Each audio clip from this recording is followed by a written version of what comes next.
Los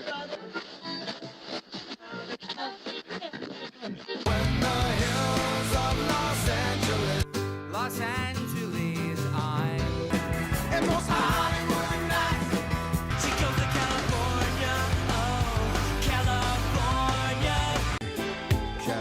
What you say about Los Angeles? LA got the people saying.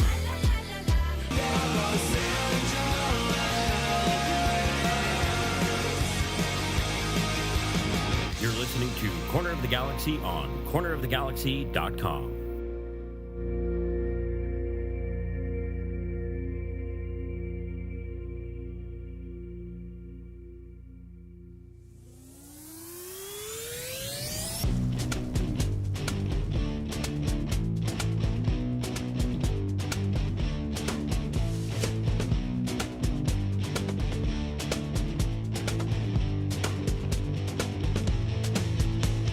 Welcome to Corner of the Galaxy, the show that talks 100% LA Galaxy soccer. We're glad you could join us. Now it's time to sit back and relax as your hosts navigate through the twisting, turning, but never boring world of your six-time MLS Cup champion, LA Galaxy. Hello, everybody, and welcome to Corner of the Galaxy on cornerofthegalaxy.com. I'm your host, Josh Guesman, coming to you on a Thursday, March 27th. That's it. The last game of March is upon us.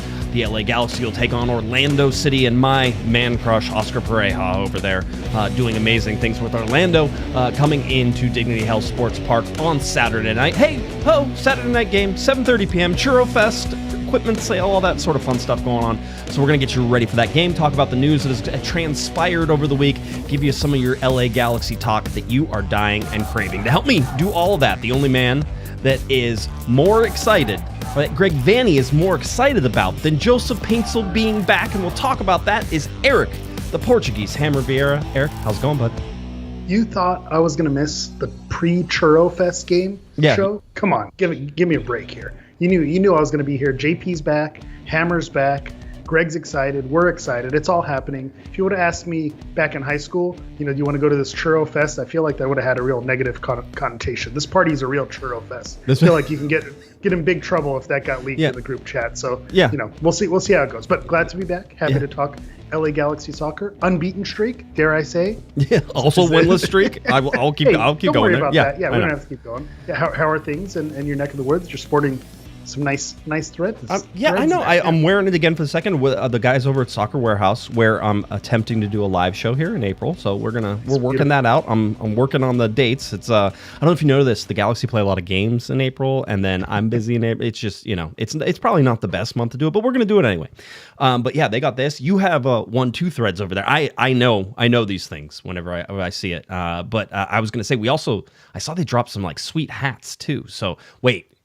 You already, yes. I debated going with the hat, but gotta let the gray hairs show. It shows that the opinions have some seasoning, some meaning. So I gotta let the salt and pepper do a little work here. But yeah, the hats from 1-2 Threads looking good. Always gotta support the OG.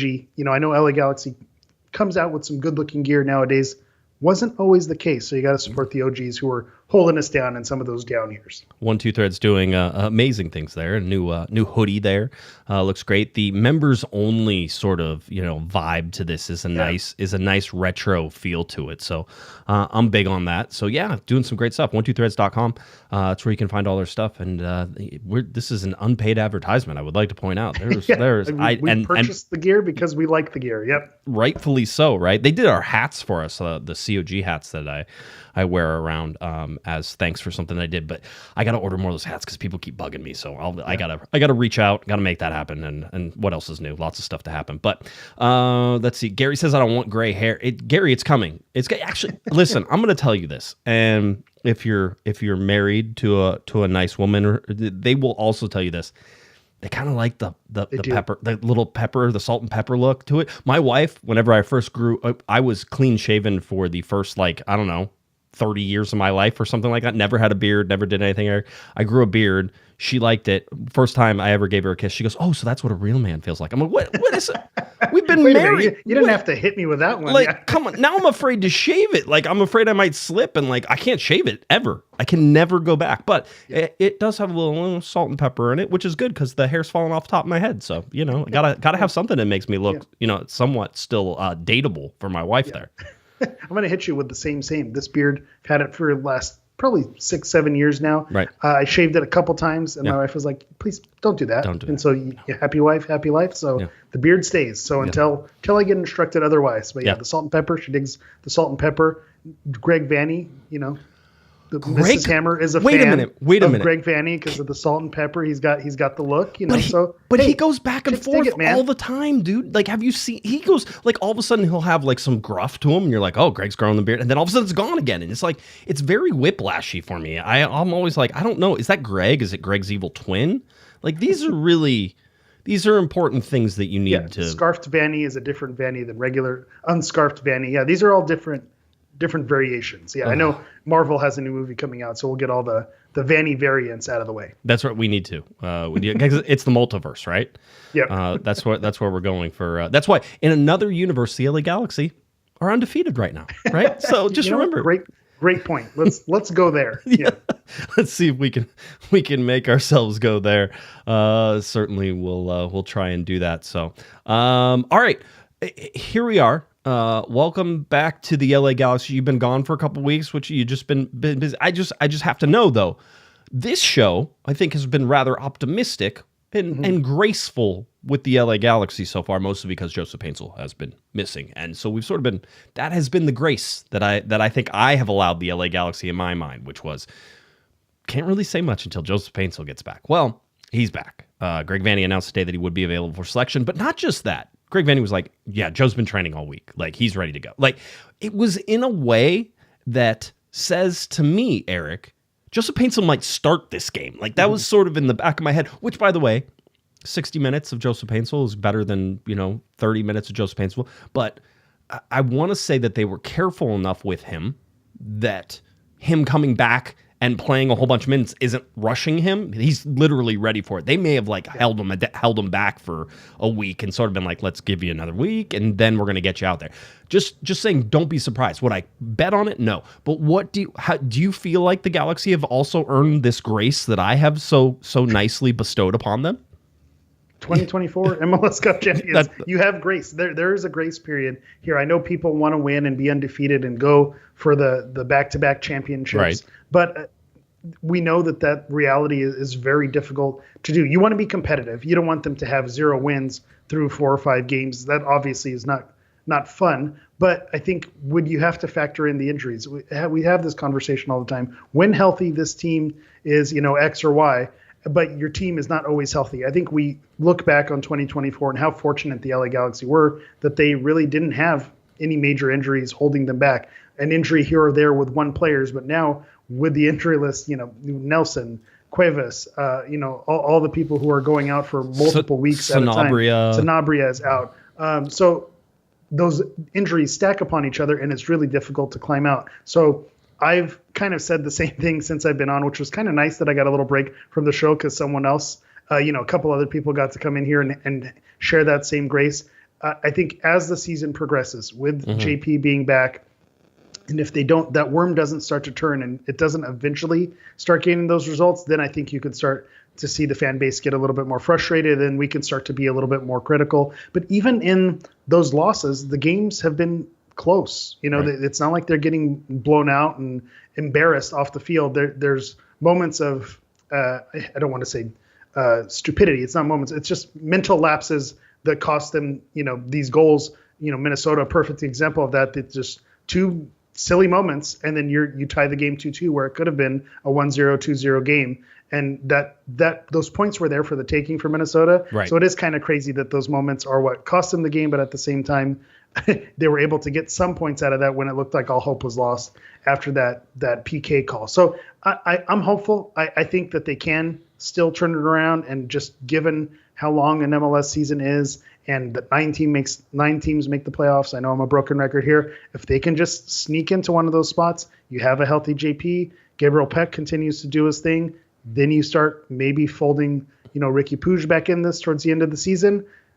Why not? Why not make a run? So I don't want to throw all the eggs, in the basket with the Ricky basket coming back. But if we kind of see the writing on the wall on where this season is going, the team doesn't look terrible. My eyes don't tell me it's terrible. The results, are not pretty, but my eyes tell me that this team has the ability to figure it out. That was funny. Greg Van, he said, look at the goals we gave up against Minnesota. Like he was sort of pointing that. So he goes, and then he had to catch himself. I'm not saying those were the only chances they had, but we stopped those other chances. Yeah. And the ones we let in were not, were a penalty kick and the McCarthy mistake. Yeah. Which, by the way, he owned up to right away. So, which is like I think you're trying to establish a one. I asked Greg about the defense and whether he had felt everything was more settled, and I tried to ask the goalie question without asking the goalie question, because I was like, you've answered the goalie question, so, and I know what you're going to say. So it's like, I know you've made changes back at defense, I know you've made changes in the back line, and you're talking about Zonka and Garces and stuff. Like, do you feel like the defense is being settled? And Greg gave me a very Greg answer, which is, I think the defense is like our first guys at the very top, and the whole thing. Yeah, of course, okay, but you're moving pieces around. I go, I'm sure you're not done tinkering, because it's like the 5th game of the season, right? But I think he feels that the defensively they've been good enough to sort of do what they're trying to. I mean, the handball is so unlucky.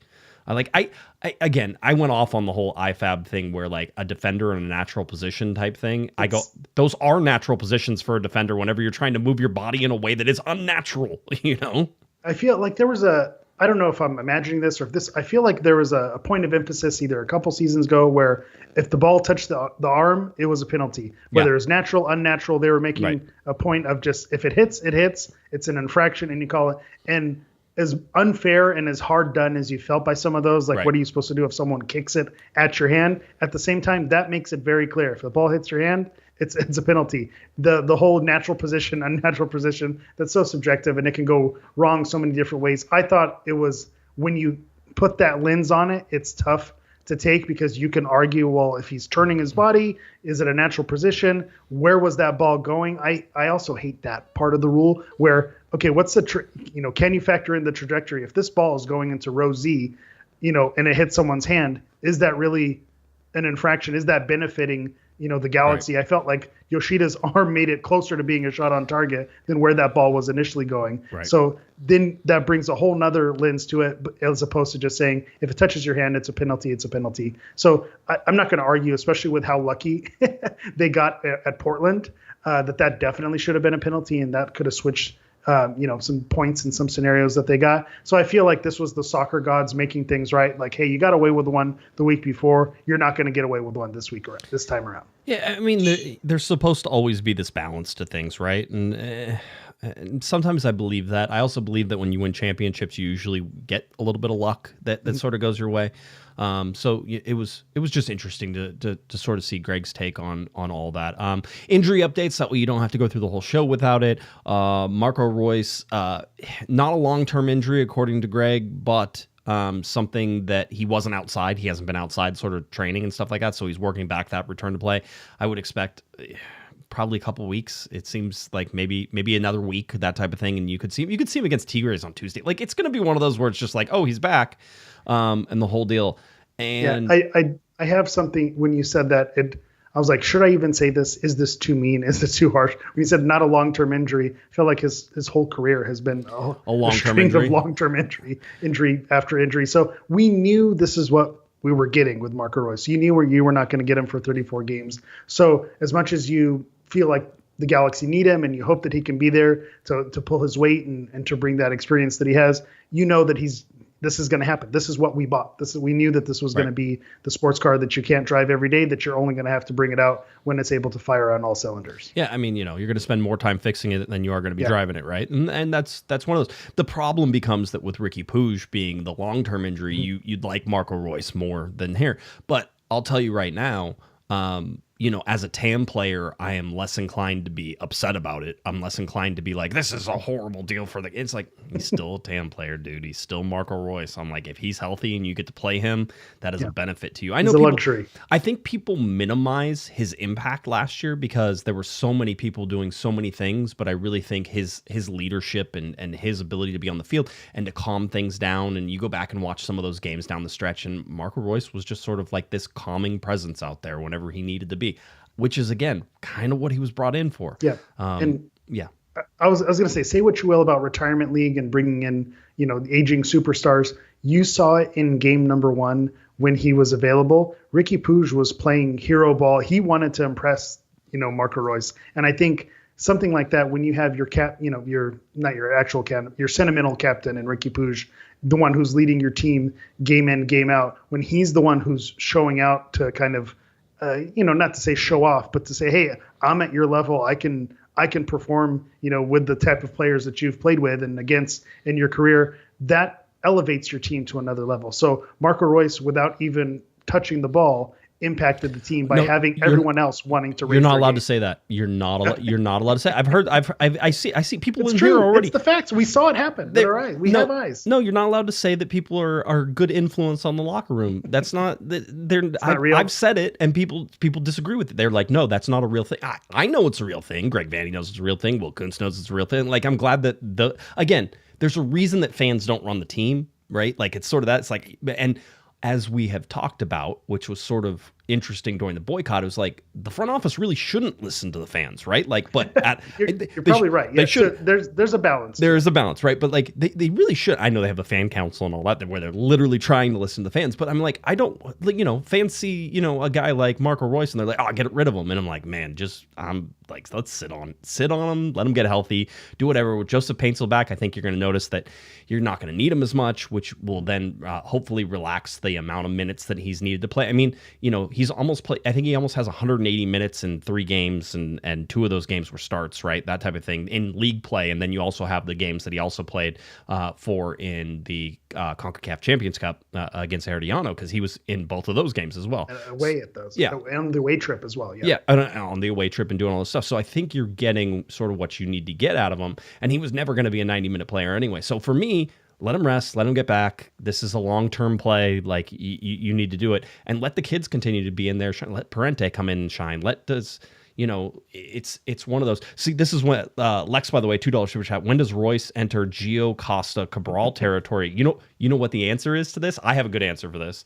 One is there's a championship. That is certainly the answer. Where you're lifted a trophy. Yep. The other part of that is never. He will never enter Gio. He never enter Costa. He's never going to enter Cabral territory. You know why? Those guys are all designated players. ODPs. Yep. And Marco Royce. You could have Olivier Giroud, if you'd like, who has, I think, for a forward who has started more games and doesn't have a goal, basically, in that amount of time. That you're looking at Gio Costa Cabral territory whenever you're coming into that. Marco Royce can never be that. Not at the salary he's at, not where he's there. So I think he's going to be fine. I think that people, obviously, when the Galaxy haven't won a game and it's 5 games in, and there's lots of pressure on lots of people. We saw it with Diego Fagundes fighting on Twitter and doing all the stuff that he does. And I said this in the Discord. People were like, "Oh man, Diego Fagundes is out there." I'm like, Diego's a keep the receipts guy. Dude, yeah, like that is his fire. That is his fire and his fuel and his anger. And this is how Diego. I'm telling you right now, you do not want to get in a scrap with Diego Fagundes. I'm like, that is not a thing that I would want to do. And like, he's just a fighter. And that's what I love about watching him is that's the way he plays. Yeah, it feels like we have short memories as well. Were we not last season having Ricky Puig keep all of the Alex Ruiz tweets just bookmarked and ready to go at everyone? And we loved every minute of it. Alex loved every minute of it. Well, I don't know. Sometimes I was thinking, like, man, does he hate me? Does he hate me? Yeah. But at the same time, that fire, you say it all the time. The players are going to downplay it, and you're not going to, listen to every single word. But they know what people are saying. They understand, kind of the chatter that's going around. So Fagundes kind of chirping back and getting into it. That's what you want. That's the fire that you see. And I don't think you can be too mad about it. The point that I want to circle back on is the youngsters getting the minutes. Yeah. With the Galaxy having their injuries that they have, one thing that we're always begging for is, can we get, our homegrown players more minutes? Can we get some of these young players, a spot in the starting squad? And the reality is the spots aren't always there. We are now building depth at the beginning of the season. So you're kind of having this, quote unquote mini tank at the beginning of the season. But what you're getting out of it is you're getting your Harbor Millers, you're getting your Parentes, you're getting your Tucker Lepleys, get these MLS season minutes in games that matter and games that count, and building chemistry with some of these starters who are going to be on the field later on in the season. So when you do get your other pieces back, you bring on a Tucker Lepley, you bring on a Harbor Miller, and they know the system. They know how to play. They know who's, the weight on certain passes and the ball, how fast these guys can run. And that is something that I don't think you can undervalue, and the positive spin that you can put on the current injury bug that's hit the Galaxy right now. Yeah, it was always good. By the way, Memo Rodriguez entering Twitter chat was not something I had on my 2025 We're still calendar. Talking about Memo Rodriguez in 2025. Wild. If you don't know, you should check it out. It's always an interesting time on Twitter. That's for sure, 100%. And I still call it Twitter, and I will forever. Just still is Twitter. Yeah, I'm not changing. I'm too old for that. No. So that was in there. So I love the Harbor Millers. Tucker Lepley got some time today. We got to talk to Tucker again. Always a pleasure to talk to him. He is one motivated young individual. Sometimes I wish I had half the motivation that these kids have. Like they are, and Tucker rightfully so, because I sort of asked him, I'm like, how do you ensure that you stay where you are? You're getting playing time. You're doing this stuff. Like, and he's like, I'm living the dream right now. He's like, this is, and I'm like, yes, that's the correct answer. That's the correct answer, man. He's like, I'm living the dream. I get to do this for a living, right? Go watch Tucker's interview, because I think he's good. The more interesting part is, and go all the way back, because it's the very last question I think that Damian Calhoun had for Greg Vanney, which was, he says, why Tucker, like, why is Tucker having success, or why is he building this? And Vanney was like, he's like cerebral in what he wants to do. He really thinks about his positioning and do things. And then he goes, and all of our other guys, they're very good at like 1-2 passes and moving without the ball and doing all that stuff. He goes, and Tucker's like one of the guys who's just a little bit slippery. He goes, he will go in to a couple places and you're like, oh, he's going to get pinched there. And he's able just to like I think he called him like a wriggler, right? He just wriggled through a couple guys, and all of a sudden the play is still on, right? It's one of those. So if you're going to watch Tucker Lepley play, which is always fun, one is, if you watch him for a long amount of time, look at the amount of running that guy does. I talked to him after the Herediano game, because I said, you made the same run 12 times and you didn't get the ball once. And he goes, doesn't matter. The other guys were getting the ball. Like, he's like, I don't care. I'll make that run 13 more times, 14 more times, just opening space over and over and over again, relentless. Maybe in the style of the Marines, right? Sometimes you need somebody to run up the hill and take that wall. That's Tucker Lepley. He's going to take that wall, and he's not going to complain about it, and he's just going to do it, right? So, that's what you love to see from a forward as well. When they're not scoring, Jovlich was great at this, making the runs that opened up the space for someone else to get the goal. You're never going to get the credit for it, but those runs are massive. And so to your point, you make the same run 12 times. Well, if it results in a goal at some point, then you know that you did your job. You did what you were supposed to do. I want to give a shout out to Zuniga in the chat. Also mentioned that Tucker's the only player who can resemble the playing style of Ricky. Wild thing to say, but it's true. He's the one. Ricky is the one who wiggles out of situations and find his way out of it. So again, we're gonna pump the brakes a little bit, right? But there's some value in that comment as well. I understand it. If Isaiah Parente and Tucker Lepley had a baby together, that might be the birth of Ricky Puig. I'm just saying. Okay. Parente has the ability, and I think legal? Are they old enough? I don't. Stop asking questions. Just go with it. Let's not screw up this ridiculous analogy. But Alex and I sat next to each other in a game, watched Isaiah Parente sort of make these half turns and make these passes and break a couple lines and sort of be that guy that you're sort of like, Ricky does that, right? Ricky's the guy who makes those moves. Ricky's the guy who does those things. And so for me, it's sort of like, oh, okay, well then, Parente does that. But I think you're right that Tucker also does it, and Tucker can do it whenever he needs to do it. It's between those two guys. It's almost like Moneyball in a lot of ways, right? And Moneyball in the way that you're getting two guys to do a fraction of what Ricky Puig is able to do, that type of thing.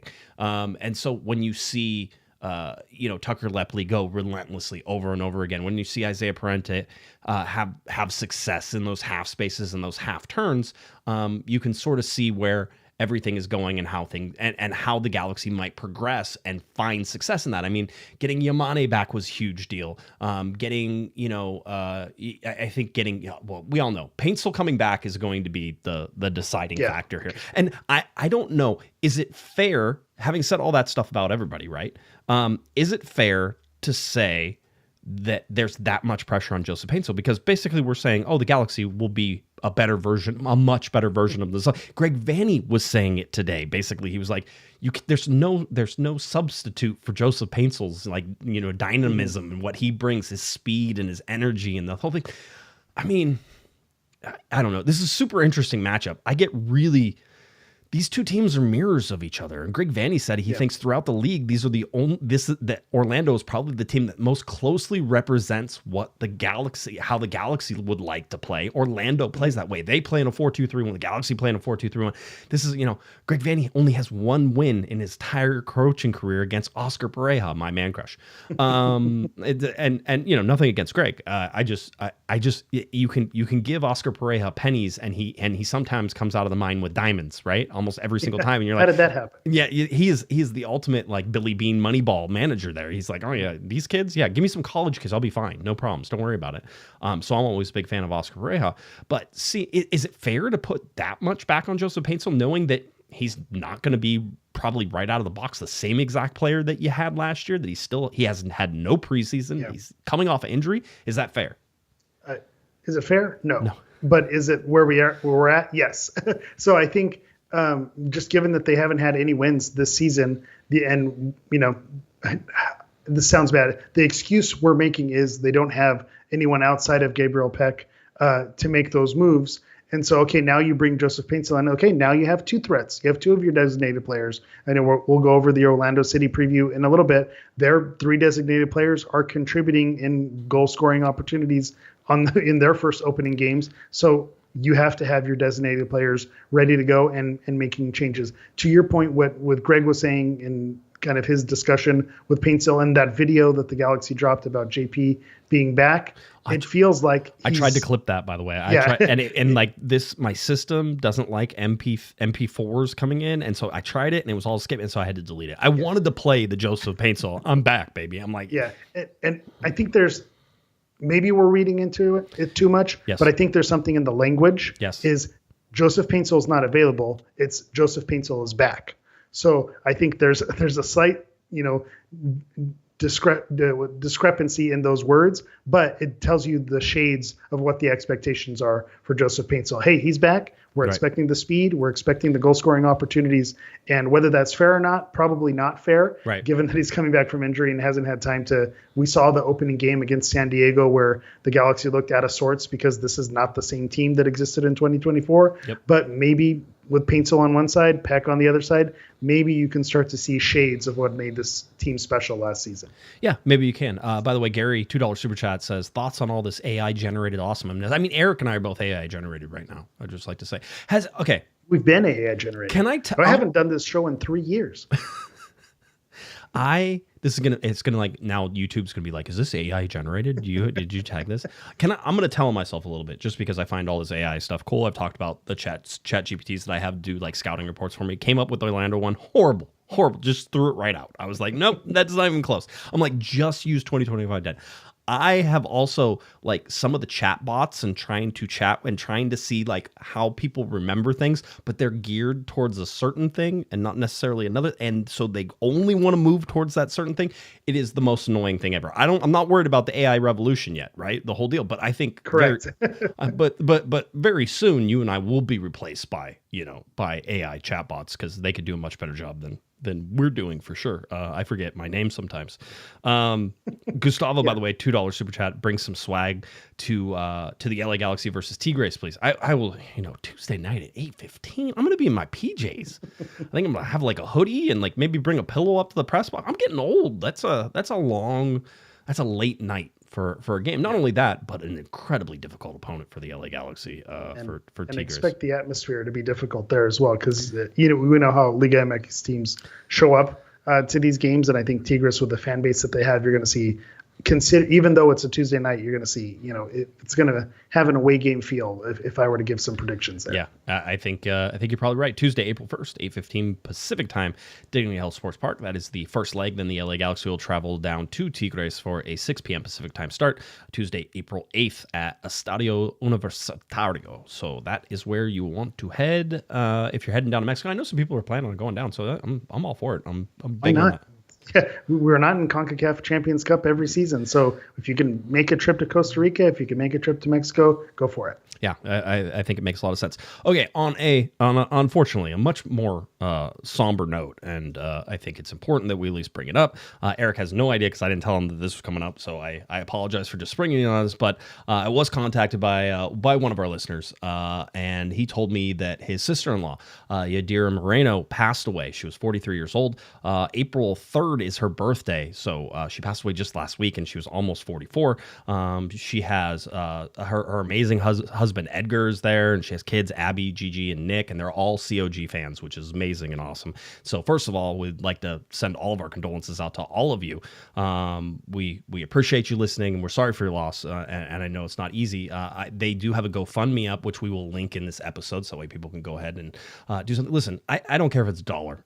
If 1,000 people give $1, that's $1,000. We can play this game all day long, but a good Galaxy family was certainly hurt by some of this, and it reminds me at least of this one quote that I always sort of think of whenever it comes, is we all know that someday we're going to die, but until then we might as well enjoy living, and sports gives us that chance to do exactly that. So I hope that Yadira was enjoying the 2024 championship, and at least got that before she passed away. I know that's like in a sports world, that's sort of the shallow end of the pool when it comes to this, because there's way bigger things than this, but man, I wouldn't trade some of the sporting experiences I've had for anything in the world, and those will be some of the things I think of whenever it's my time to go. So I hope the family's doing well. So condolences out to the family, and like I said, we'll link to that, and if you guys can help out, we'd certainly appreciate it. So yeah, and I'll just chime in and shout out to the Moreno family as well. They're these are old school listeners of the pod, who reach out in social media and interact and get in there. So we know they're,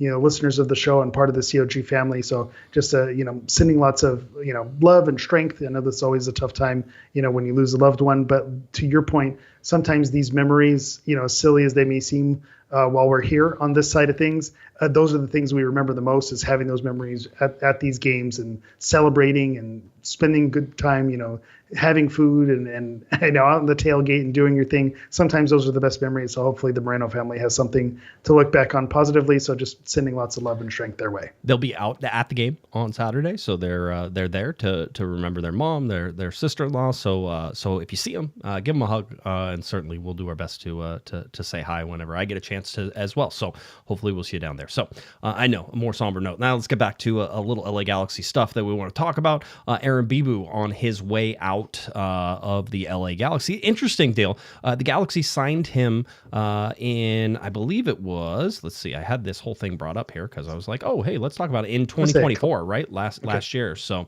the idea was that the 18-year-old would get elevated basically from MLS Next Pro. That never really materialized. And I don't think it's a huge surprise. We talk about this all the time, Eric, and I think it's important to talk about this all the time. The hardest spot in all of the land is an offensive, either a winger or a striker. If you were an academy kid, or you were a guy who came in MLS Next Pro and you think that you're going to get a chance to play up at that top level behind these guys, it's difficult to do. And I think Aaron Bibu, one is certainly the international slot cost him a lot, because if it wasn't for the international slot, he might have probably gotten some more games, but the LA Galaxy always up against those international slot headlines and all that sort of thing. So it's something to pay attention to. He's off to Swedish second division side Västerås SK for an undisclosed fee. I haven't figured out what that is yet. And the Galaxy will retain a sell-on percentage of the transfer if Bibu is sold to another club. The big deal, though, Eric, is that people were talking about, and I saw this on the MLS website, so I want to clear it up because it's not true. But Aaron Bibu does not open up an international slot. He was down with the second team, and so he was basically on a permanent loan for this year down to the second team, which means he couldn't come up and play, so he did not take up an international slot, just like Ricky Puig is not taking up an international slot right now, which means that whenever Ricky comes back, the LA Galaxy have to figure out which of the internationals they're moving or to get an international slot, and they may be buying one of those at like, the midway point because they'll be cheaper, that type of thing. But Bibu had a lot of success down in the second team, a lot of goals, handful of assists there. So an interesting player, a good guy. He was definitely one of those like AAA guys where you were like, oh man, this guy can play pretty well, but can he make it in Major League Soccer, that type of thing? And I think there were too many hurdles in front of him. Yeah, he now joins the Jack McBean Hall of Fame, where we always say, the Jose Villarreal, the Jack McBean, these players who, tear things up on LA Galaxy 2, and you hope that they can make the leap, and then sometimes it works, but, I think what's the one time that it worked? Is Giassi Zardes one that counts? But I don't even know that he played a lot of times on the second team. He really, was more of a polished product once he started playing, getting first team minutes. So we know that this doesn't really work out most of the time. So to your point, this is something that we know was a difficult spot. Wishing him all the best. But, seeing the writing on the wall and thinking about what this Galaxy team needs, he maybe looked to, figure out what was going to do best for him, and the Galaxy were able to get something out of it. I want to know how many millions this opens up in GAM. I know that they were at a GAM, so where does this get us? Where does this get us? How far does this get us back? Does the Bibu move? How many millions was this worth that it's going to open up? There's so many like rules to this stuff that whenever it comes down to is like, it's not as easy as I don't know what the out-of-pocket costs are, so I can't tell, and I don't know what the transfer fee is yet. I'll figure it out eventually. But basically, hey, does this give you, general allocation money? It could. I don't think it's. We'll find out. Yeah. I'd be surprised if it was more than like $500,000 or $600,000 in general allocation money. Like, I don't think the transfer fee is some giant number that's coming through. Maybe it was $1 million. Maybe it was. But maybe it's enough to cover the international slot that you need to buy when Ricky comes back. So there's a chess and a Tetris to this where you need to slide all the pieces into place. We'll certainly watch that. If I can figure it out, I'll let you guys know. I'm always digging for that and looking at it. Let's see. Z says $5 super chat. Josh, still my favorite celebrity I've met at work. Glad to have the hammer back this Thursday. Alex the branch. It's Alex the branch manager. Alex. I did get to meet Alex. That was a fun day. I enjoyed that. You don't walk in somewhere and the guy goes, "You look really familiar. You're in here all the time," and like not in any sort of context where you would think that would be a thing. Alex is the best. So I still go in. Seeing you on the internet is also a very scary thing to hear. Yeah, well, it's better than I'm standing outside your house, which happens whenever we have our UPS. We have a bunch of UPS guys who are listeners to the show. So shout out to all those guys doing that stuff. It's awesome. But no, I certainly appreciate that, and thank you for the super chat. No, it's just, this is an interesting time for the Galaxy. You look at this March, and it hasn't been good, right? Looking at everything that's happened. Now you have one game left here that's going to sort of be. It was Greg Vanney got asked by Scott French, "Are you?" And I think Scott French said, "Are you in any way approaching a must-win?" Right? And Greg Vanney was like, "No." No, he goes, it depends on what you're trying to play for, Scott. If you're talking about the supporter shield, then yeah, we're approaching a must-win, right? Like that type of thing. And I'm like, yeah, 100%. The Galaxy start ripping off wins, they could bounce back into this pretty fast because it's not that big of a gap yet. But you're going to have to battle against a lot of momentum that's already out there. And how do you turn that momentum in your favor? So Greg Vanney was asked that, and I thought that was a good answer, right? It was like, well, no, it's not a must win. And I think he was going to start into the whole 9 teams make the playoffs. And we feel like whenever we're playing, well, we're going to be one of the top best 9 teams. But he really went in sort of the other direction, which was, well, are you talking about supporter shield? Then yeah, like, are we thinking about that? Maybe that's something going on. And Tucker Lepley was asked, how much a win would do for this. And he goes, listen, we're gunning for wins every single time we're out there. Like, this is our goal. We want to win, but like, you have to imagine, should they be able to pull this off? By the way, it gets a very good Orlando team. I am high on this Orlando team. They are the top scoring offense in Major League Soccer right now. They give up a lot of goals, so that's a good part for the LA Galaxy too. So I think that I think that they're very much a mirror of what the LA Galaxy have sort of been. They've just had more success whenever you look at what they've done so far. But I think this is a great challenge on a Saturday night in front of a home crowd on Churro Fest with the equipment sale and everything going on too. I mean, this is it. If it's going to line up, it's going to be it, right? It's all lining up. I'm on record, and I'm going to say it, and if you're tired of hearing it, I apologize, but I'm going to say it every time. There's nothing better than a Saturday 7:30 evening game at Dignity Health Sports Park. You just can't beat it. You know who agrees with you? Everyone. Tom Braun agrees with you 100%. Because Tom's an intelligent man and a great president of this LA Galaxy. We salute you, Tom Braun. Anytime I can align myself with Tom Braun, I'm not going to miss that opportunity. Okay, good. So you're right. Everything is kind of aligning where this is going to be the moment. And the saying goes all the time that you can't, win the season this early, but you can lose it. I don't think we're at the territory we can say, they've lost the opportunity. If you look at the Supporters Shield, right now Philadelphia is at the top of the Supporters Shield with 5 games played and 12 points. Mm-hmm. So if you think about that, that's 4 wins. The Galaxy rip off 4 wins. You're saying in the next 30 games that Philadelphia can't drop 4 games and the Galaxy can't make up 4 games, and they're right in there. So I think it's way too early to start talking Supporters Shield and top of the West. It's not a great start. Let's not kid ourselves. It's not great. But they're in no way out of contention or putting themselves in a hole that's so deep that they're not going to be able to get out of it. Can it get there? Sure. But I think with the pieces that are starting to come back with JP, we're going to kind of see what this team really is and then how they can adjust moving forward after that. More injury updates, because I just didn't even get through all of them whenever we did it. But we talked about Marco Royce. We talked about Joseph Paintsil. Mauricio Cuevas still a couple weeks out, so we'll be watching for his return. We knew he was a couple weeks behind Joseph Paintsil, similar injury a couple weeks after Paintsil had his. So Cuevas is there. John Nelson, I think they said day-to-day, and it sort of depends on what John Nelson does on this Friday. If you're listening to us on Friday, happy Friday. But on Friday, the Galaxy will go through a walkthrough, and how John Nelson sort of feels during that walkthrough, I think, will determine his availability for the game. That being said, Julian Aude is in there, and I don't expect that Julian Aude is going anywhere anytime soon. So he's been great. He's been great when he's been in those starting spots. I really like what I've seen from him. Yeah, it's definitely one of those. The big surprise, at least I don't know if it's a surprise because I've heard this, but Sanabria apparently with a non-displaced fracture in the collarbone. So basically, they didn't have to do anything to it. They just let it sit there and it got to heal. It just got to heal. So apparently, he's been in training. Now, I don't think this is non-contact training, right? So he's keeping up the fitness. He's keeping up the touches. He's doing all this stuff. I think more individualized than group area. But as soon as that heals, they expect that he will be back and ready to go pretty rapidly, right? This isn't going to be one of those where his fitness has fallen off or anything like that. He's been running. He's been doing the things that he can do, apparently, with that non-displaced fracture, and so with that he's sort of able to go through it. So they're thinking a couple weeks, which is crazy. I thought it would have been a lot longer than that, but I think especially with a bone break, you imagine that takes a long time, but I think just the location of where it is, it's kind of one of those freak things. And three things probably make this good. Is one location, the actually 4 things. The one location, 2 is the fact it was non-displaced, right? And so that type of thing. 3, the Herbalife, because they're just rubbing that stuff on it like crazy. And I was wondering how many things you were going to add on, because I felt like I topped out at 2. Keep going. What's the 4th one? The 4th one, the most important one, is all the milk he's been drinking, right? It's just nonstop milk. I heard he takes milk baths. None of that is true. None of that is true. I just want to be very clear as we go forward to that. Lasso in the chat, $5 super chat. Evening, gents. Looking forward to JP torching them 3-1 LA Galaxy.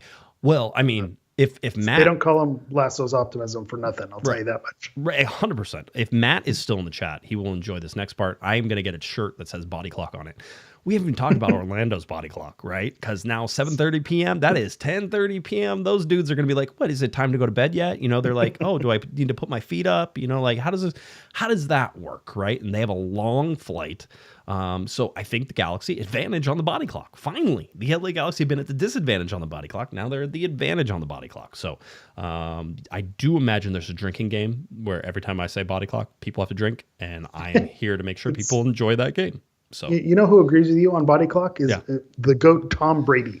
He was someone who basically put himself on that body clock where wherever he was traveling and he was moving, he set his bedtime to be the home time body clock. And look, I think it turned out okay for him when he took those things into consideration. The only thing I do think traveling west to east is more difficult. Absolutely. So that's the one thing that makes you a little bit more nervous. East to west seems a little bit easier, but Orlando, opposite side of the country, long flight. To your point, body clock 10:30 p.m. normal time. Again, here I am, Central Time. Yeah. I'm hardly staying awake. I need my energy drink, my caffeine Yeah. to keep going. And they're an hour further than I am. So Yeah. again, I think that does work in the favor of the Galaxy. The other part of that is I did go back and look at Orlando's schedule specifically to see if they traveled east or west yet this year. They have not.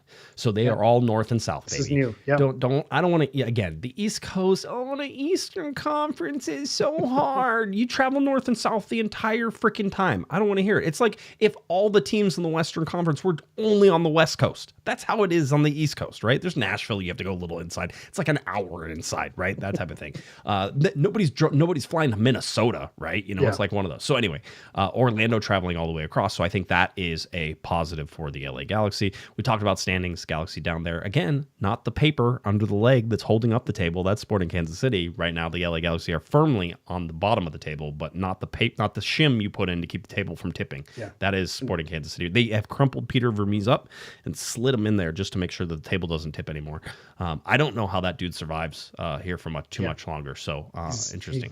He's going to get ready to start filming Small Soldiers too. I think that's where we're going with it. But it's a huge shout out to San Diego as well we're no longer in 13th place. They bumped us to 14th place. So I think that's a good thing. Yeah, you like my Small Soldiers reference. That was going to make it every time we talk about Peter Vermees. Google it if you're not familiar. Yeah, Eric and I, by the way, before we started talking about this, we were quoting TV movies movies to each other, and I forget where we were on. Which one did we start with? Do you even remember? I think it was a Dude, Where's My Car? Dude, Where's My Car? Yeah. Dude, sweet. Sweet. And then. And I said, Eric, I go, what are kids quoting these days? You're with the kids, right? What are the kids quote? Are they quoting movies? Like I didn't watch Mufasa in the theater and think, oh well, I'm going to quote that. That didn't happen. Like I'm going to throw a football over those mountains. I can throw a football over those mountains. It's like Tina, come get your ham. Like where Big Gulps. Napoleon Dynamite, was just horrible, one of those. Horrible. But I'll tell you right now, at least with the age group that I'm in right now, it's just all internet memes. It's all TikTok videos and quotes and a lot of Skibbity and Riz and 6'7" is the big one right now if people are in with that. So again, that's the beauty of being an elementary school teacher. I do have a funny story. Yes. I don't know if I've shared this, but I was always curious. Like I've been out of the classroom. Now that I'm in a classroom, I see students every single day. I'm thinking, okay, who's going to type in my name into Google? Is that a conceited thing to think? Am I thinking too much of myself? Mm-hmm. And it finally happened. Okay. They typed my name into Google and said, do you co-host a Galaxy podcast? And I said, yeah, that's me. And I'm thinking, oh, great. They're going to go further and they're going to keep, we're going to find, the TikTok videos and we're in trouble. And it's funny. I have, we have software where we can see what the students are typing in. And of course, once I say that, I said, let me check out what they're checking out. So if they're Googling my name, and so I see the tab pulled up, Eric Vieira and Corner of the Galaxy. Right. And then I'm like, okay, what's he going to type in next? And then he types in, how old is Sabrina Carpenter? And I was like, I'm safe. I'm good. It happened for a moment. He got the information he needed and then he moved on to the next thing. So, that's the beauty of the short attention spans is, they're moving on to the next thing. They're not worried about their teacher being a podcaster. So glad we dodged that bullet. Funny, I think I asked that question in the group chat. How old is Sabrina Carpenter? I think that was the last thing we were talking about. No shoes, no shirt, no service, no way. You're killing me, Smalls. I have taught that one to my 5-year-old. Yeah, he's never watched Sandlot, and he will. It just has to get a little bit older. But Sandlot's a classic. But he already comes in, and like I'll say, I'm like, you're killing me, Smalls, and he'll laugh, and then he'll say, you're killing me, Smalls, and I'm like, okay, good. We're using it in the proper context. We're learning. So that's always good. All right, let's see. I'm trying to think if we have anything else we need to cover before we get to any more movie quotes. Yeah, no. Keep going with that. Are we filibustering? I think we're good to keep moving, right? Yeah. Tigres coming up, as we said, on Tuesday, April 1st. So that's a game. Then the Galaxy are away to Real Salt Lake at America First Field. That's on Saturday, April 5th. So that's going on. By the way, another stupid time for a soccer game at 1:30 p.m. Pacific time. So body clock, all that fun stuff. It's only an hour. So it's so funny. I'll say this too. Before the Apple MLS deal, we're thinking, how great is this going to be every game is a 7:30 start. You have the consistency, you know what you're going to get. And then it finally happened and we said, I do not like every game kicking off at 7:30 because now we can't watch teams around the league. You don't get a feel for other games. There's something about having kind of games stacked back to back that is nice. So what do? Okay, we're changing some of the schedule around. Now they've changed the schedule around. I'm like, 1:30 is a stupid time for a game. You're right. And then we're ending up with Sunday games and Friday games. And so I don't know. I guess you can't win is the lesson in all of this is no matter what happens, you're not going to be happy. So as much as I like the 7:30 consistency, I say that I want a sample so I can see other games, but keeping it consistent, there was something nice about that, especially if you're going to games or you're a season ticket member, you want to have that consistency of that schedule and figuring it out. There is something nice about that. It makes it a little bit trickier, but I understand why they're doing it because you do want to have more exposure from an exposure standpoint and where I am and wanting to grow the league and wanting the league to grow as we go into a World Cup year.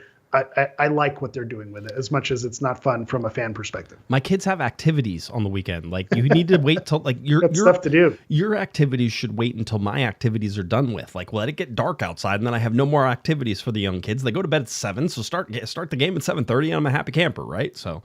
But no, all those things coming up. So that's the schedule for the Galaxy. Looking at April again, a pretty big Tigres, and then Real Salt Lake, then Tigres again.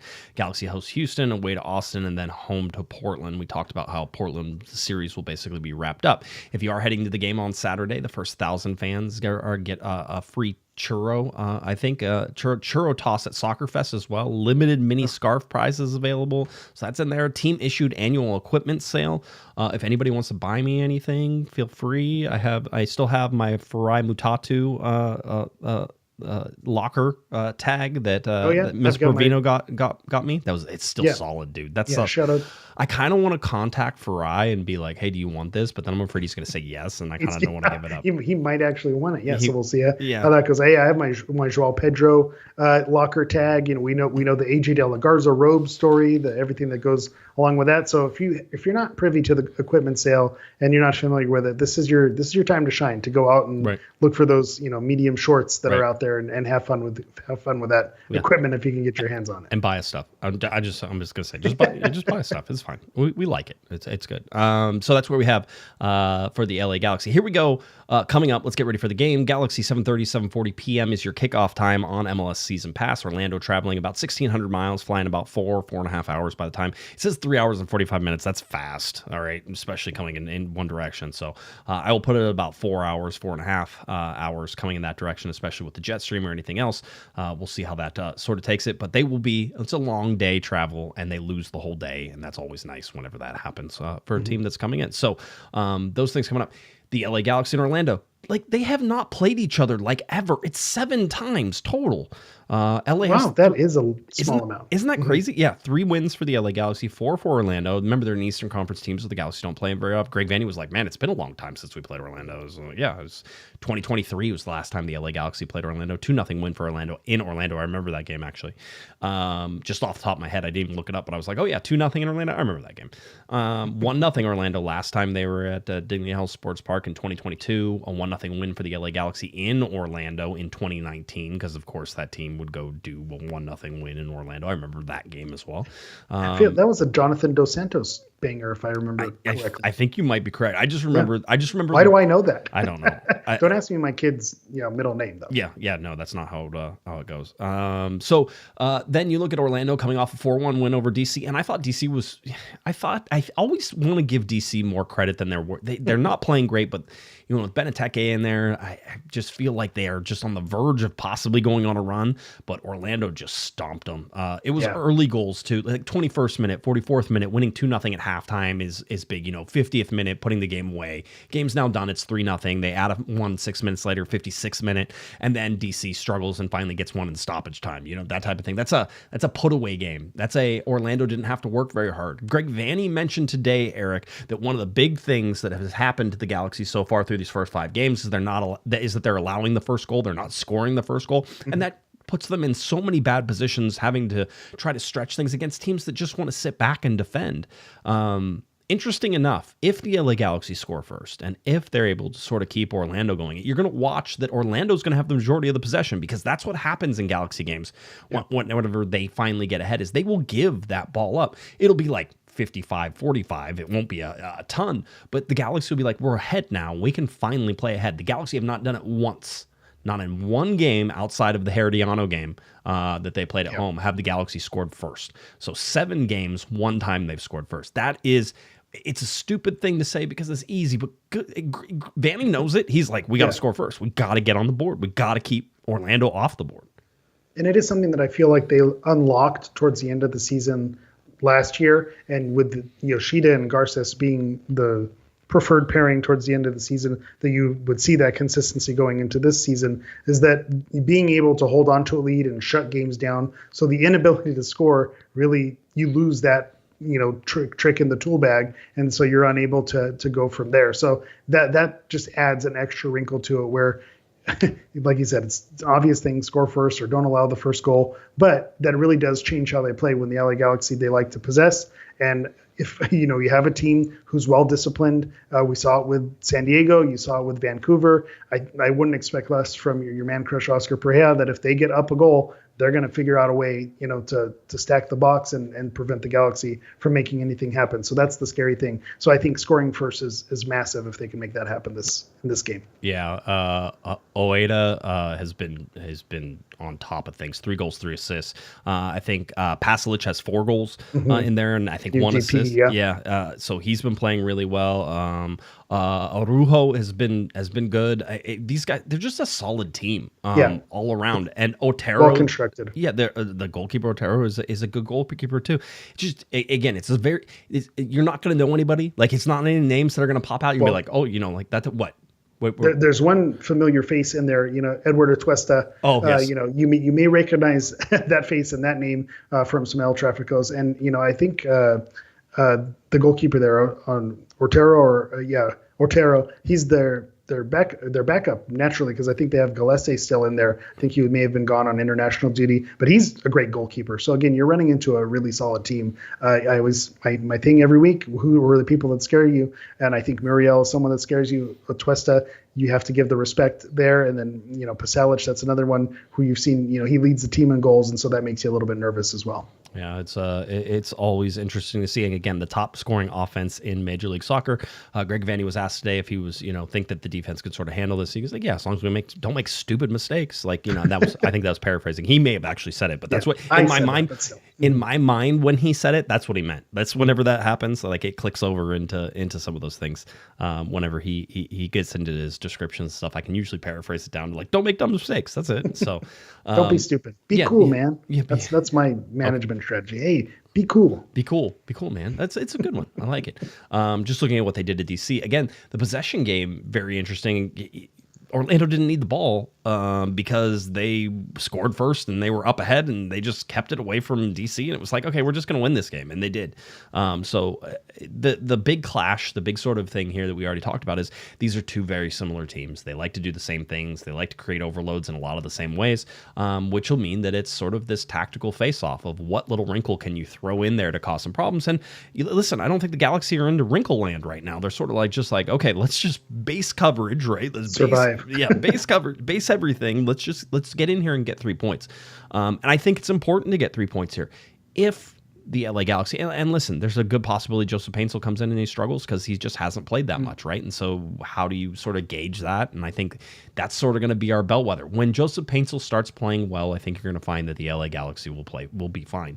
Does that happen against Orlando? I think everybody hopes it will, but I don't know that that's a guarantee right now. I will say, I really think there's a lot of advantages for the LA Galaxy in this game to be able to go out and really press Orlando. The travel, the way the Galaxy want to play, all those things I think are looking. And I feel like there's been, even though they're 1-1 draws, there's been the tiniest bit of momentum, and that momentum matters right now. And I'm sure Greg Vanny has always talked about momentum. You get 1 win, though, and all of a sudden now you're like, we can get another one, right? Like these things can sort of start rolling.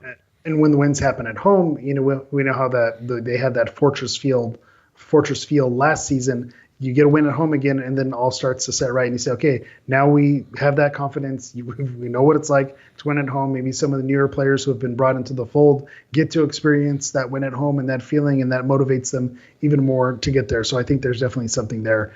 The moments, can present themselves. I think Orlando's nothing to laugh at. I think it makes you nervous. You hope that the travel and you hope that some of these factors slow them down. But we're going to see if this Galaxy team is, going to, are they truly struggling, or do our eyes not deceive us? And they're going to be able to hang with some of the best teams in the league, even though the results don't say, that it's there. But we've seen it, that I feel like they can. Yeah. The game you're sort of missing this was a loss to Philadelphia, basically, and Philadelphia now at the top of the table, so maybe not a bad loss there. Yeah. 4-2 win over Toronto, lost at New York City 2-1. New York has sort of been, I think, could be a better team this year. We'll see. I have been watching more games, and so I'm starting to sort of fall into that on the weekends to be able to watch some of these and sort of go in there. 2-2 New York with and Orlando, so that was away. So the ability to get, I think, good away points from Orlando is certainly there. And then you had the 4-1 win over DC United to get it. Alex Ruiz headed out the LA in 6 matches against Oscar Pareja managed teams. Greg Vanney has a record of 1 win and 5 losses. A 1-0 win for Toronto FC against Pareja's FC Dallas in May 2016 is Vanney's lone victory over the Colombian coach. So that'll be something there. You ready for D ratings? I'm ready for D ratings. Are you ready for D ratings? I'm ready for D ratings. Go for it. All right, the LA Galaxy with a 48.2% chance to win.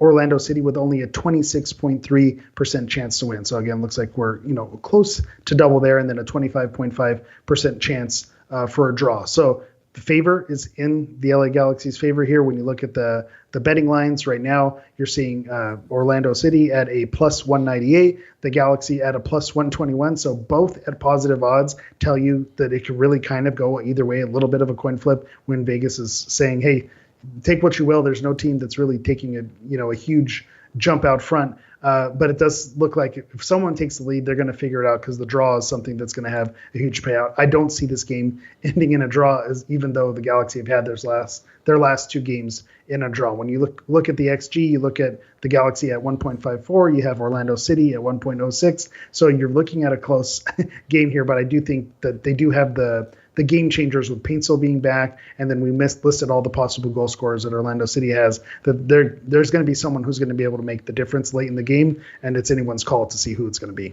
Yeah, again, if you're looking for a betting side, Orlando City, they only have the projected goals at a little over 1 for Orlando, and they're one of the top offensive teams. So for me, I'm thinking that Orlando is undervalued in this particular thing. So the travel certainly hits and all those sort of things. But for the Galaxy, got to try to find a way to score a goal. Got to try to find a way to get out in front. They have not led in any league game this year, not even for a minute. Never happened, has not happened yet. And so, again, we're talking about a team that is really giving off a lot of signs of being bad right now, Eric. And I think we're sort of fighting that back and fighting that drowning from the dam that's about to break, if the Galaxy can't get something out of this game. And realistically, it needs to be 3 points. It's not a must-win, certainly in any category, but it's certainly for confidence-wise, for the Galaxy to sort of get it to start sort of anew and refresh everything. It feels like the week off has really been, beneficial for them. Yeah. And Joseph Paintsil's coming back. There's a lot of positive vibes heading into this, and I think you want to leave with those positive vibes as you head against a Tigres team that is going to be no mercy, and I think the Galaxy have a very small shot of advancing against. So, this is the time to be confident, because if you can be confident against Orlando, maybe that fires something up against Tigres that you're going to have to pull off on Tuesday night. So short turnarounds for all this stuff, but the Galaxy have a chance here in Orlando. You wanna guess? You wanna predictions guaranteed to be? Yeah, everything that you just said is kind of moving me to feeling confident about this, because I think having the week off, we talked about the travel schedule from Vancouver to Costa Rica and back, and the middle of the week games. And now, okay, you've had some time to settle. You're at home. You're at home for an extended amount of time. And so now you're getting a team who's going against that travel. It feels like you're getting JP back. You're going to have that extra piece that might unlock something for them. One way or another, I think we're going to find out who this Galaxy team is, because if they go out and they get embarrassed, and okay, maybe this team is bad, and maybe we're giving them too much grace with the injuries, and something went wrong. But if they are who our eyes are seeing that they can hang in these games, I think they can win this game. They can steal this one, and I think it could be a 3-1 win. I think you can get your goals from a Ramirez. I think Paintsil, if he's truly back, then he can get a goal, and then you could, we've seen Garces, we've seen Aude on the score sheet in the past, so maybe you get one of those defenders or one of those unlikely goal scorers there. But I think that they can walk away with a 3-1 win, and then you can finally let the defense do their job and hold the lead and kind of protect it towards the end, which will lead Orlando. Orlando likes to counterattack. Right. So if you're up 2-1, 1-0 late in the game, Orlando is going to be putting all the pieces forward, and then that opens you up for a Gabriel Peck or a Joseph Paintsil to kind of be let loose on the counterattack, which is exactly what you want. So you're going 3-1?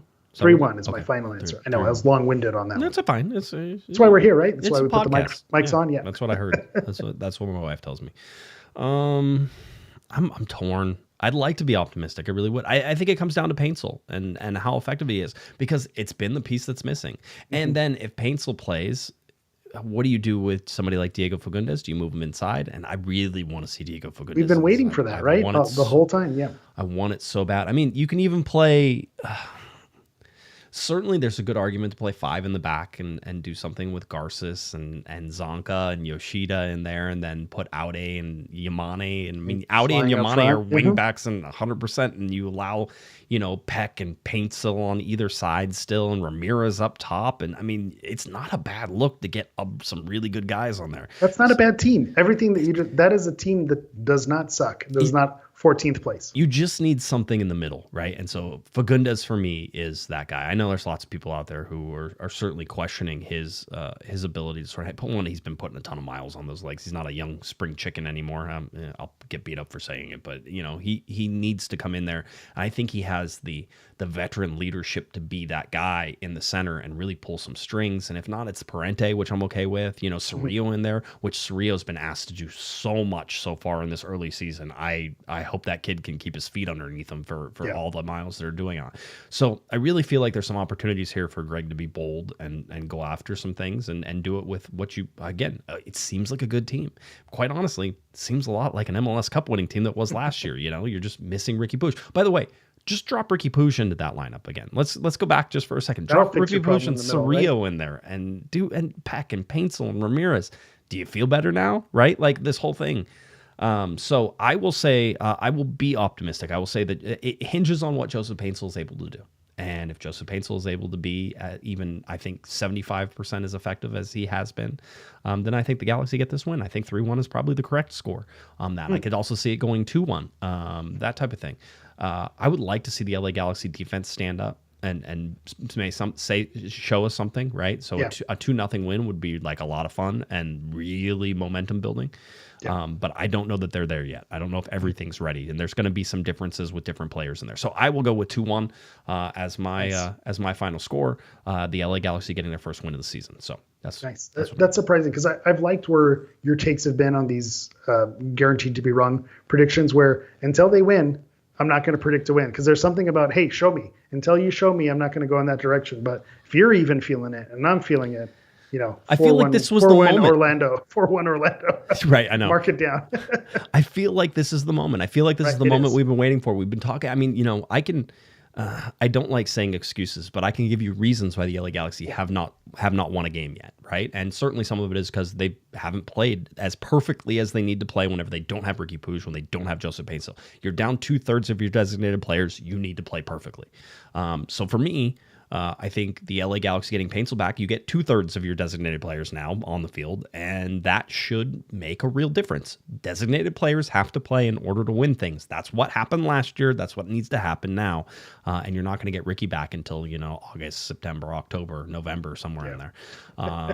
Next year. We'll do a reverse. Everything but the final. Yeah. So we'll do the final only for this Gary predicts, by the way, Gary, I love this. Gary predicts a 1-0 Galaxy win. And Gary, if you're going to predict 1-0, then I would like it to be the worst type of 1-0 game, which is goal in the first 5 minutes for the LA Galaxy, and then they have to beat off attack and attack and attack for 85 minutes. That's what I would like to see. Plus injury time. Plus injury time. Yeah, the 12 minutes of injury time. Yeah, that it's they going to get tacked on it. something stupid like that. Yeah, 100%. So, by the way, the referee for this game is the infamous Freeman, who had the LAFC game where he gifted Boanga the penalty kick, where Boanga pulled up the landing gear and ran into Yamane, and everybody was like, and Pro came out afterwards and said, "Yeah, that was a mistake. That was." All right, let's pull the betting sites back up. Yeah. Where can I bet on anytime penalty? Anytime penalty, a penalty from outside the box. That's what I want to see. That's in this one particular one. All right, so that's what we have. All right, Eric, anything else? You good? No, I think we're good. Shout out to the chat for keeping us alive, and and shout out again to the Moreno family and wishing them all the best. So again, just good things happening. We're sending all the good vibes happening to Dignity Health Sports Park this Saturday. And the LA Galaxy, likely would need to get a win for the Moreno family. So I hope that comes through for you. We'll keep our fingers crossed, certainly. So, all right, Eric, tell people where they're going to find you. Let's go. All right. As always, you can find me on Blue Sky, Instagram, and Threads at HammerEV9. That's HammerEV and the number 9. If you're looking for me on all socials, is at Galaxy Podcast, cornerofthegalaxy.com, Facebook, all those places, Corner of the Galaxy. Of course, head on over to YouTube. That's where you can find us. Spotify, Apple iTunes, all those places are where you can find Corner of the Galaxy. Tell your friends, tell your family, hit that like button, hit the subscribe button, and we will be back on Monday to recap that LA Galaxy win over Orlando, probably, and then get you ready for the Tigres game on Tuesday. So a lot to go, a lot of quick things happening here for the LA Galaxy, but a 7:40 p.m. kickoff time at Dignity Health Sports Park on Saturday against Orlando City. All right, for Eric, the Portuguese Hammer Vieira, I'm Josh Pato Guesman. You've been listening to our little Corner of the Galaxy. Have a great one, everybody. You've been listening to the Corner of the Galaxy podcast on cornerofthegalaxy.com. You can follow the show on Twitter and Instagram at Galaxy Podcast. And be sure to check out and subscribe to iTunes, Stitcher, and Facebook by searching for Corner of the Galaxy. Fans, we thank you for listening. We ask that you be kind and courteous to your neighbors as you leave the podcast.